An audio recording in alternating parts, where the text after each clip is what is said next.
Hello friends, welcome back. तो इस video में हम एक नया चैप्टर स्टार्ट करेंगे जिसका नाम है इलेक्ट्रिसिटी। तो सबसे पहले हम इस टर्म को समझेंगे, क्या होता है इलेक्ट्रिसिटी। तो electricity is a form of energy which results from the flow of charge particle. यानी कि जब चार्ज पार्टिकल फ्लो होता है तो इससे एक फॉर्म ऑफ एनर्जी जनरेट होती है, उसे हम बोलते हैं इलेक्ट्रिसिटी। एक एग्जाम्पल की फॉर्म में अगर दिखाऊं तो आपने बचपन में हमेशा एक बैटरी लिया होगा और उसको एक बल्ब से कनेक्ट किया होगा, राइट। तो उसके पीछे का मैकेनिज्म समझते हैं। तो जब किसी भी आप बैटरी को बल्ब से कनेक्ट करोगे तो यहाँ से सपोज एक चार्ज पार्टिकल, जब कुछ चार्ज पार्टिकल फ्लो होती है तो उस चार्ज पार्टिकल जैसे ही बल्ब को जाती है तो वहां पे एक फॉर्म ऑफ एनर्जी जनरेट होती है। वो फॉर्म ऑफ एनर्जी इतनी सफिशिएंट होती है कि उस बल्ब को ग्लो करा दे। यानी कि जब चार्ज पार्टिकल इस बल्ब के थ्रू पास हुई तो उसने एक एनर्जी जनरेट हुआ, उस एनर्जी की वजह से बल्ब ग्लो करना स्टार्ट हुई, तो उस फॉर्म ऑफ एनर्जी को हम बोलेंगे इलेक्ट्रिसिटी। ओके, तो अब इस डेफिनेशन में आप एक वर्ड देखते हो जो कि है चार्ज पार्टिकल। तो चार्ज पार्टिकल है क्या?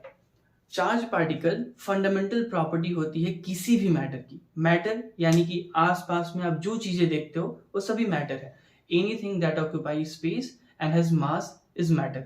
ये एक डस्टर एक मैटर है, ये एक मार्कर भी मैटर है, ये बोर्ड भी मैटर है। एवरीथिंग दैट ऑक्यूपाई स्पेस, यानी ये जो बोर्ड है स्पेस ऑक्यूपाई कर रहा है, इसका खुद का एक मास है, तो ये मैटर हो गया।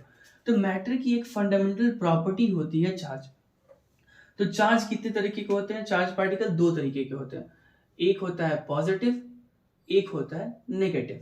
तो पॉजिटिव में यहां पे हम बात करेंगे प्रोटॉन्स की, और नेगेटिव में बात करेंगे इलेक्ट्रॉन्स की।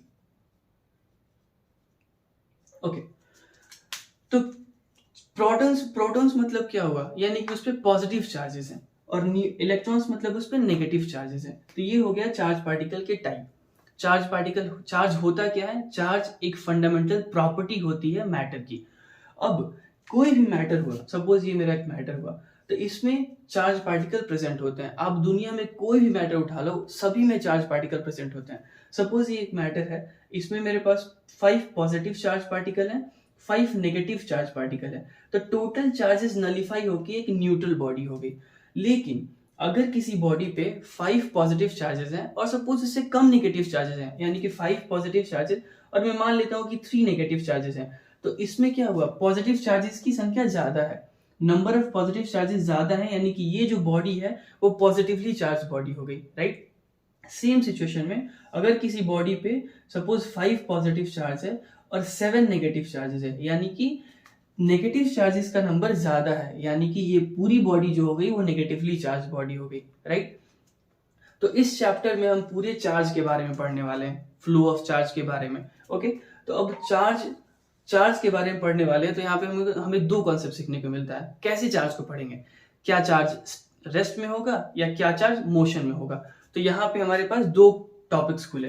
पहला हो गया इलेक्ट्रोस्टैटिक्स, दूसरा हो गया इलेक्ट्रोडायनेमिक्स। ओके, तो हमने बात किया स्टडी ऑफ चार्जेस को लेके। तो स्टडी ऑफ चार्जेस से दो टॉपिक खुलते हैं, एक है आपका इलेक्ट्रोस्टैटिक्स, दूसरा है इलेक्ट्रोडायनेमिक्स। इलेक्ट्रोस्टैटिक्स मतलब क्या हुआ? Study of charges in rest, और इलेक्ट्रोडायनेमिक्स हो गया study of charges in motion. Okay, आप नाम देखो यहाँ पे इलेक्ट्रोस्टैटिक, यहाँ पे एक वर्ड है स्टैटिक। स्टैटिक मतलब क्या हुआ? कोई चीज अगर रेस्ट में है तो उसे बोलते हैं स्टैटिक। ओके, तो इलेक्ट्रोस्टैटिक्स में हम पढ़ेंगे कि जब चार्जेस रेस्ट में होंगी तो उनके बारे में उनके बारे में जो स्टडी होता है वो होता है इलेक्ट्रोस्टैटिक्स। और यहाँ पे आप वर्ड देख सकते हो डायनेमिक्स, यानी कि जब चार्ज पार्टिकल मोशन में होगी तो उस केस में जो स्टडी होगी वो हमारी इलेक्ट्रोडायनेमिक्स होगी। ओके, तो स्टार्ट करते पहले ये हमें बेसिकली इलेक्ट्रोडायनेमिक्स इस पूरे इलेक्ट्रिसिटी चैप्टर में पढ़ना है, बट एक छोटा सा ब्रीफ देता हूँ इलेक्ट्रोस्टैटिक्स है क्या। तो आपको एक मैजिक बताता हूँ। आप एक काम करो, आप एक स्केल लो और अपने बालों में रब करो, और फिर छोटे छोटे जो पेपर के पार्टिकल्स हैं उनसे आप उनके पास स्केल को लेके जाओ। आप ये देखोगे कि जो पेपर पार्टिकल्स हैं, जो पेपर के छोटे छोटे पार्टिकल्स हैं, वो स्केल से चिपकना स्टार्ट होंगे, यानी कि स्केल की ओर अट्रैक्ट होंगे। क्यों होता है? इसके पीछे एक साइंस है, उसको देखते हैं पहले। तो सपोज ये आपका स्केल है। स्केल क्या है? एक मैटर है। मैंने बताया था कि सारे मैटर के अंदर चार्ज पार्टिकल होते हैं। तो इस स्केल में भी चार्ज पार्टिकल होंगे, जितने पॉजिटिव पार्टिकल होंगे उतने ही नेगेटिव पार्टिकल होंगे, राइट। तो मतलब इस स्केल मेरा न्यूट्रल है, इसके अंदर कोई चार्ज नहीं है, सॉरी कोई एक्स्ट्रा चार्जेस नहीं है, जितने पॉजिटिव है उतने नेगेटिव है। अब मैंने क्या किया, इस स्केल को मैंने अपने बालों से रब किया। तो जब बालों से मैं रब करूंगा तो वहां पे क्या जनरेट होगा, फ्रिक्शन जनरेट होगा। तो उस फ्रिक्शन की वजह से जो बालों में मेरे कुछ इलेक्ट्रॉन होंगे वो फ्लो करेंगे स्केल में, राइट। यानी कि फ्लो ऑफ इलेक्ट्रॉन होगा कहां से, बालों से फ्लो ऑफ इलेक्ट्रॉन कहां होगा, स्केल में होगा। तो अगर कुछ इलेक्ट्रॉन फ्लो करके अगर स्केल में आ गया तो अब यहां देखो आप, पहले इक्वल पॉजिटिव इक्वल नेगेटिव थे, अब सपोज यहाँ पे 3 एक्स्ट्रा इलेक्ट्रॉन आ गए। ऐसे नंबर से मैं नहीं बोल सकता, बट बस डेफिनेशन एक अंडरस्टैंडिंग के टर्म के लिए एक नंबर बोल रहा हूँ कि सपोज 3 एक्स्ट्रा इलेक्ट्रॉन आ गए, तो आप टोटल देखोगे तो यहाँ पे पॉजिटिव चार्जेस की संख्या कम है, नेगेटिव चार्जेस की संख्या बढ़ गई, यानी ये जो पूरा बॉडी हमारा होगा वो नेगेटिवली चार्ज हो गया, राइट। यानी कि जो स्केल हमने जो रब करके जो रखा है उसको, उसके ऊपर नेगेटिव चार्जेस ज्यादा है। अब नेगेटिव चार्जेस ज्यादा हैं तो उसके नीचे आप पेपर पार्टिकल, जब छोटे छोटे पार्टिकल रखोगे तो ये भी एक मैटर है, इसके अंदर भी equal positive equal negative charges हैं। तो इस केस में क्या होगा कि अगर ज्यादा इलेक्ट्रॉन होंगे स्केल में तो वो क्या करेंगे कि पेपर के पॉजिटिव चार्जेस को अट्रैक्ट करना स्टार्ट करेंगे। यानी कि सपोज इसमें पॉजिटिव नेगेटिव दोनों इक्वल अमाउंट में है तो इसके पॉजिटिव को वो खींचना स्टार्ट करेंगे। तो उस केस में क्या होगा कि वो जो पेपर होगा वो अट्रैक्ट होना स्टार्ट करेगा स्केल से, ओके। इस पूरे प्रोसेस में हमें ये समझ में आया कि हमें रबिंग के कारण जो स्केल है उस पर एक स्टैटिक चार्ज डेवलप हो गया। अब स्टैटिक चार्ज क्यों बोला मैंने, डायनेमिक चार्ज क्यों नहीं बोला, क्योंकि जो चार्ज जनरेट हुआ यहाँ पे, जो एक्स्ट्रा नेगेटिव चार्जेस आए वो मोशन में नहीं है, वो किसी सर्किट में मूव नहीं कर रहे हैं, उसी सरफेस पे पड़े हुए हैं, ओके। यानी कि वो मूवमेंट नहीं कर रहे हैं, वहां पे स्टैटिक चार्ज है, ओके। तो इसे बोलते हैं इलेक्ट्रोस्टैटिक्स। ये सेम सिचुएशन में सपोज कोई कंडक्टर है, उसको अगर मैंने किसी सर्किट से जोड़ दिया और यहां से अगर इलेक्ट्रॉन फ्लो करना स्टार्ट हुआ, सॉरी यहाँ से तो यहाँ पॉजिटिव चार्जेस फ्लो करना स्टार्ट होगा, तो इलेक्ट्रॉन, यहाँ पे इलेक्ट्रॉन है, यहाँ पे प्रोटॉन है, यानी कि नेगेटिव चार्जेस है पॉजिटिव चार्जेस है। तो इस इलेक्ट्रोडायनेमिक्स में क्या होता है कि जब चार्जेस फ्लो करने लगते हैं, एक पूरे सर्किट में फ्लो करने लगते हैं और उसके कारण जो एनर्जी जनरेट होती है उसकी स्टडी को हम इलेक्ट्रोडायनेमिक्स बोलेंगे। ये क्लियर हुआ मुझे इलेक्ट्रोस्टैटिक्स में क्या हुआ, जो चार्जेस जनरेट होते हैं वो रेस्ट में होते हैं, वो मूव नहीं करते हैं, यानी कि चार्जेस एट रेस्ट की स्टडी जो बोलते हैं हम इलेक्ट्रोस्टैटिक्स बोलते हैं, और चार्जेस इन मोशन की जो स्टडी को बोलते हैं हम इलेक्ट्रोडायनेमिक्स बोलते हैं। क्लियर। तो अब हम इलेक्ट्रोडायनेमिक्स को अच्छे समझेंगे, कैसे, करंट के थ्रू। तो सबसे पहले हम सीखेंगे करंट क्या होता है, ओके। तो इलेक्ट्रिक करंट एंड सर्किट, ये हमारा नेक्स्ट टॉपिक होगा। तो सबसे पहले हम देखेंगे करंट होता क्या है। तो करंट किसे बोलते हैं, फ्लो को बोलते हैं करंट, सिंपली फ्लो हो गया करंट। अब फ्लो में अलग अलग चीजें हो गई, वाटर फ्लो हुआ तो वहां पे वाटर करंट बोल दिया हमने, एयर का फ्लो को हमने एयर करंट बोल दिया। सिमिलरली अगर चार्ज पार्टिकल का फ्लो होगा तो वो हम उसे बोलेंगे इलेक्ट्रिक करंट, राइट। यानी कि अगर चार्ज पार्टिकल फ्लो कर रहा है तो उसे बोलेंगे इलेक्ट्रिक करंट। डेफिनेशन पे अगर गौर करें तो electric current is the rate of flow of charge particle. मैंने ये नहीं बोला फ्लो ऑफ चार्ज पार्टिकल, मैंने बोला rate of flow of charge particle. Difference क्या है, रेट यानी कि रेट मतलब क्या हुआ कि the amount of charge particle पर यूनिट टाइम, ओके।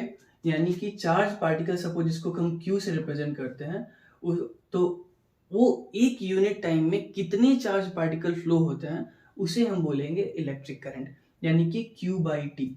यानी इलेक्ट्रिक करंट को अगर हम बोलेंगे, इलेक्ट्रिक करंट को हम I से रिप्रेजेंट करते हैं, इसे बोलेंगे charge particle flowing per unit time Q by टी, यानी I is equal to Q by टी। अब एक बात बताओ, सिंपली एक मैंने कंडक्टर बनाया ये, अब यहाँ पे हम जो चार्ज पार्टिकल लेंगे हम मोस्टली इलेक्ट्रॉन लेंगे। अब इलेक्ट्रॉन क्यों लेंगे, इलेक्ट्रॉन इसलिए लेंगे क्योंकि इलेक्ट्रॉन हमारा क्या होता है, न्यूक्लियस से बाहर होता है, तो इलेक्ट्रॉन ही मोस्टली मूव करता है किसी भी पार्टिकल में, किसी भी कंडक्टर में। तो यहाँ पे सपोज मेरा इलेक्ट्रॉन है वो मूव कर रहा है, ये पूरे इलेक्ट्रॉन भरे पड़े हैं, तो यहाँ पे क्या चार्ज जनरेट हो रहा है।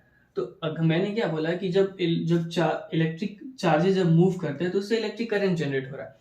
तो यहाँ पे सिंपली मैंने एक कंडक्टर रख दिया तो उसमें भी तो इलेक्ट्रिक चार्जेस मूव कर रहे हैं, जो इलेक्ट्रॉन है इधर उधर मूव कर रहा है, तो क्या उससे इलेक्ट्रिक करंट जनरेट क्यों नहीं होता है, तो उसको समझते हैं। तो ये पूरा जो मेरा कंडक्टर है उसको हम एक अंडरस्टैंडिंग के लिए सपोज एक पॉइंट मास एज्यूम कर लेते हैं। ये छोटा सा मेरा कंडक्टर हो गया। अब जो इलेक्ट्रॉन जो मूव कर रहे हैं उनका हम पाथ देखते हैं। तो सपोज मेरा एक कंडक्टर इलेक्ट्रॉन है, इधर मूव कर रहा है, दूसरा इलेक्ट्रॉन इधर मूव कर रहा है, तीसरा इलेक्ट्रॉन इधर मूव कर रहा है, चौथा इलेक्ट्रॉन इधर मूव कर रहा है। ऐसे बहुत सारे इलेक्ट्रॉन है, मैं 4 इलेक्ट्रॉन की एग्जांपल दे रहा हूँ। तो क्या इसको ये नलीफाई कर रहा है? एक इधर जा रहा है तो एक इधर जा रहा है, तो एक से जो करंट जनरेट होगा वो दूसरा कैंसिल करेगा। सिमिलरली जो इससे जनरेट हो रहा है करंट वो इसको कैंसिल कर रहा है, तो ये नेट करंट कितना हो गया? यहाँ पे 0 हो गया। तो कोई भी कंडक्टर अगर रेस्ट में पड़ा हुआ है, ये आपको क्वेश्चन आ सकता है बोर्ड्स में कि अगर कंडक्टर रेस्ट में पड़ा हुआ है, इसमें भी इलेक्ट्रॉन मूव कर रहे हैं, तो यहाँ पे करंट जनरेट क्यों नहीं हो रहा? तो करंट इसलिए जनरेट नहीं हो रहा है क्योंकि जो नेट मूवमेंट है इलेक्ट्रॉन का वो 0 है। तो नेट मूवमेंट अगर 0 होगा इलेक्ट्रॉन का, तो वहां पर नेट करंट भी 0 होगा, राइट। अब यहाँ पे हम क्या बात कर रहे हैं? Electric current and circuit. तो अब हम क्या करेंगे कि ये जो कंडक्टर है, ये जो मेरा कंडक्टर है, इसे हम क्या करेंगे? एक बैटरी से जोड़ देंगे, राइट। तो ये हमारा सर्किट कंप्लीट हो गया। यानी कि जो चार्ज पार्टिकल एक अगर सर्किट में फ्लो करे तो उसे हम बोलते हैं अगर एक चार्ज पार्टिकल एक लूप में फ्लो करे तो उसके हम बोलते हैं सर्किट, यानी ये क्लोज सर्किट हो गया। यानी जो चार्ज पार्टिकल यहाँ से जनरेट हो रहा है तो यहाँ पे वापस खत्म हो रहा है, यानी कि लूप में फ्लो कर रहा है, तो वो हो गया हमारा एक सर्किट। तो इस केस में क्या होगा कि सपोज यहाँ पे इलेक्ट्रॉन्स हैं, बहुत सारे इलेक्ट्रॉन्स हैं। अब ये रैंडमली मूव कर रहे थे, लेकिन जैसे ही मैंने सर्किट एक अप्लाई किया, एक सर्किट में कनेक्ट किया, तो ये जो बैटरी है यहाँ पे, ये सपोज ये पॉजिटिव है, ये नेगेटिव है। तो जो इलेक्ट्रॉन्स होंगे, ये पॉजिटिव चार्ज क्या करेगा? इलेक्ट्रॉन्स को अट्रैक्ट करेगा, राइट। तो जब इलेक्ट्रॉन्स को अट्रैक्ट करेगा तो सारे इलेक्ट्रॉन कैसे मूव करेंगे? इस डायरेक्शन में। पॉजिटिव टर्मिनल है, इसके थ्रू इसके साइड फ्लो करने स्टार्ट करेंगे। तो सारे इलेक्ट्रॉन कहाँ फ्लो किए? यहाँ फ्लो करने लगे, राइट। ओके, तो ये कहाँ गए? ये नेगेटिव साइड से पॉजिटिव साइड की डायरेक्शन में मूव कर रहे हैं, ठीक है। तो जो मेरा इलेक्ट्रॉन का जो फ्लो होता है वो नेगेटिव साइड से पॉजिटिव साइड की ओर होता है। अब एक फैक्ट है यहाँ पे, जब हमें इलेक्ट्रिसिटी टर्म का पता चला तब हमें इलेक्ट्रॉन के बारे में नहीं पता था। तब हम ये बोलते थे कि जो करंट होता है वो पॉजिटिव टर्मिनल से नेगेटिव टर्मिनल की ओर जाता है। हमने ऐसे बोल दिया कि जो मेरा करंट है वो पॉजिटिव टर्मिनल से नेगेटिव टर्मिनल की ओर जाता है। तब हमें इलेक्ट्रॉन के बारे में कुछ नहीं पता था। धीरे धीरे क्या हुआ, हमें इलेक्ट्रॉन के बारे में पता चला। इलेक्ट्रॉन के ऊपर नेगेटिव चार्ज होती है, ये पता चली। तो हमें ये पता चला कि जब अगर हम टर्मिनल अप्लाई करेंगे तो जो नेगेटिव चार्ज होगा वो पॉजिटिव चार्ज की ओर जाएगा। तो अब यहाँ पे क्या हुआ कि हमने क्या बोला था, जो करंट का जो मूवमेंट होता है वो होता है पॉजिटिव से नेगेटिव की ओर। उसके बाद हमें ये पता चला कि जो इलेक्ट्रॉन्स का मूवमेंट होता है वो क्या होता है? नेगेटिव से पॉजिटिव की ओर। तो इससे हमें ये कंक्लूजन मिला कि जो करंट का मूवमेंट होता है वो इलेक्ट्रॉन के मूवमेंट से ऑपोजिट होता है। यानी कि जिस डायरेक्शन में इलेक्ट्रॉन मूव करता है उसके ऑपोजिट डायरेक्शन में करंट जनरेट होता है, राइट। यानी कि अगर इलेक्ट्रॉन इधर मूव कर रहा है, लेफ्ट साइड मूव कर रहा है, तो जो मेरा करंट का डायरेक्शन होगा वो राइट साइड में होगा। ये क्लियर हुआ हमें? अब इसको और इंटरेस्टिंग करते हैं। अब सबसे पहले हम देखते हैं कि फॉर्मूला, इलेक्ट्रिक करंट का फॉर्मूला देखते हैं और उसके एसआई यूनिट को कैलकुलेट करते हैं। तो इलेक्ट्रिक करंट का फॉर्मूला क्या होगा? हमने बोला कि इलेक्ट्रिक करंट को रिप्रेजेंट करते हैं आई से। ये क्या होता है? Rate of charges flowing in a conductor per unit time. यानी कि चार्जेस को कैसे बोलते हैं? Q, और पर यूनिट टाइम क्या हो जाएगा? T। अब इसका यूनिट फाइंड करते हैं। तो चार्जेस का ऐसा यूनिट क्या होता है? कूलम। तो ये हो जाएगा कूलम, और टाइम का ऐसा यूनिट क्या हो जाएगा? सेकेंड। यानी कि जो इलेक्ट्रिक करंट है उसे हम रिप्रेजेंट कर सकते हैं कूलम पर सेकेंड। यानी कि एक सेकेंड में कितने कूलम ऑफ चार्जेस एक कंडक्टर से फ्लो कर रहे हैं, वो हमारा हो गया इलेक्ट्रिक करंट। और इलेक्ट्रिक करंट का एक और एसआई यूनिट होता है, उसको बोलते हैं एम्पियर। तो इलेक्ट्रिक करंट का एक यूनिट हो गया कूलम पर सेकेंड, और इलेक्ट्रिक करंट का एसआई यूनिट हो गया एम्पियर। ओके, 2 यूनिट हमने समझ लिया।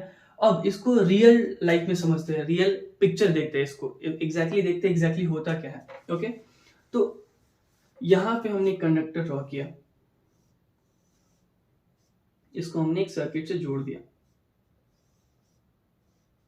अब यहाँ पे हम समझ रहे हैं कि जो इलेक्ट्रॉन का फ्लो होगा वो इस डायरेक्शन में होगा, यानी कि नेगेटिव साइड से पॉजिटिव साइड की ओर। आप ऐसे एज्यूम भी कर सकते हैं इलेक्ट्रॉन क्या है, नेगेटिव चार्ज है, तो नेगेटिव चार्ज कहाँ जाएगा, पॉजिटिव साइड की ओर जाएगा, पॉजिटिव चार्ज की ओर जाएगा, तो जो मेरा बैटरी का जो पॉजिटिव टर्मिनल है उसकी ओर अट्रैक्ट होगा, तो इलेक्ट्रॉन अट्रैक्ट हो रहा है पॉजिटिव चार्ज की ओर। ओके, अब हमें ये पता है कि एक इलेक्ट्रॉन के पास कितना चार्ज होता है, 1.6 into 10 to the power minus of 19 coulomb. ठीक है, तो एक इलेक्ट्रॉन के पास कितने चार्ज होते हैं, 1.6 इंटू 10 की पावर 19 क्या, कूलम। तो अगर हम देखेंगे कि अब यहाँ पे हमने क्या देखा था कि जो आई है, इलेक्ट्रिक चार्ज है, वो होता है coulomb per second, coulomb Q by टी, यानी कि कूलम पर सेकेंड, यानी कि एक सेकेंड में कितना कूलम पास कर रहा है वो हमारा इलेक्ट्रिक करंट हो गया। ओके, तो हम देखेंगे कि एक कूलम यानी कि कितना इलेक्ट्रॉन होगा। ओके, तो अगर एक इलेक्ट्रॉन के पास चार्जेस 1.6 इंटू 10 पर माइनस 19 है, तो एक कूलम के पास चार्जेस कितने होंगे, 1 बाई 1.6 इंटू 10 की पावर 19, सॉरी, एक इलेक्ट्रॉन के पास चार्जेस कितने हैं, 1.6 इंटू 10 की पावर माइनस 19। तो एक कूलम चार्ज करने के लिए हमें कितना इलेक्ट्रॉन चाहिए, ये क्वेश्चन है मेरा। अगर एक इलेक्ट्रॉन का चार्ज है 1.6 इंटू 10 की पावर माइनस 19, तो हम कितने इलेक्ट्रॉन कंबाइन करेंगे, तो उसका कंबाइंड चार्ज की वैल्यू हो जाएगी 1 कूलम। ओके, तो हम क्या करेंगे, आपको पता होगा कि अगर इसमें 1 चाहिए तो मैं इसको इधर डिवाइड कर दूंगा, तो 1 बाई 1.6 इंटू 10 पावर 19, जिसका वैल्यू ऑलमोस्ट आएगा 6 इंटू 10 की पावर 18। ओके, यानी कि अगर मुझे 1 कूलम चाहिए चार्ज, तो मुझे 6 इंटू 10 की पावर 18 इलेक्ट्रॉन्स को लाना पड़ेगा। ओके, तो यहां देखो आप, अगर अब आई को कैसे डिनोट करते हैं, एम्पियर से, तो ampere equals to coulomb per second, यानी 1 एम्पियर चार्ज के लिए मुझे 1 कूलम ऑफ चार्जेस को 1 सेकेंड में पास करना पड़ेगा। 1 एम्पियर को 1 कूलम चार्ज पर सेकेंड अगर पास करेंगे तो 1 एम्पियर करंट जनरेट होगा। सिमिलरली अगर मैं 10 एम्पियर करंट चाहता हूं, तो मुझे 10 कूलम ऑफ चार्जेस को 1 सेकेंड में पास करना होगा। ठीक है, तो अगर मैं बोलूं कि 1 एम्पियर करंट को पास करने के लिए कितना इलेक्ट्रॉन चाहिए होगा, ओके, यानी कि 1 कूलम ऑफ चार्जेस के लिए कितना इलेक्ट्रॉन चाहिए होगा, तो यहाँ पे हमने देखा कि 6 into 10 to the power 18 electron. इसको अगर मैं यहाँ पे पुट करूं, तो 1 एम्पियर करंट जनरेट करने के लिए 1 सेकेंड में किसी भी कंडक्टर से 6 into 10 to the power 18 electron को क्रॉस करना पड़ेगा। क्लियर हुआ?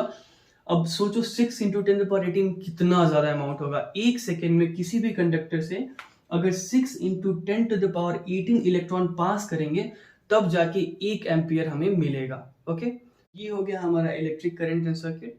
नेक्स्ट वीडियो में हम बात करेंगे electric potential and potential difference के बारे में। तब तक के लिए बाय।